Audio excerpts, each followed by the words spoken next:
এচাঙে খাই সেইটো আপোনাৰ দিল্লীৰ পৰা মানে ইয়াতে বহুত চলাচল হৈছে গাড়ী, এইটো গোটেই ভাৰত চৰকাৰে জানে। এই ঠিকাদাৰসকলৰ গাফিলতিৰ কাৰণে আজি এইটো চাওক, এইটো ৰাতিপুৱা সময়ত এইটো এটা মস্ত 7 ফুটমান গাঁত, এটা ডাঙৰ গাঁত এটা হৈ গ'ল। এইটো তেখেতসকলৰ ঠিকাদাৰসকলক আমাৰ ওচৰ চুবুৰীয়া যিসকল পাব্লিক আছিলে, সেই সময়ত আমাৰ তেখেতসকলে আপত্তি কৰিছিলে যে এইফালে গোটেই গাঁওখনৰ পানী মানে হেৰি হৈ গৈছে, মানে পাহাৰ হৈ গৈছে।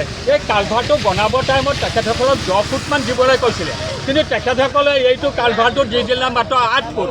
2 ফুট বঢ়াবৰ কাৰণে আজি কি অৱস্থা হৈছে, এইফালৰ পানী মানুহৰ কি অৱস্থা হৈছে। এই চাওক, এই বেনাৰখন মাৰিবৰ কাৰণে ইয়াতে কিমান গাড়ী চলিছে, কিমান ডাঙৰ ডাঙৰ মানুহ আৰ পাৰ হৈ আছে। তেখেতসকলে এই বেনাৰখন মই ঘৰৰ পৰা আহি পেলাই মই এইখন ৰাস্তাত মাৰিবলগীয়া হৈছে। এইটো বৰ দুখৰ কথা।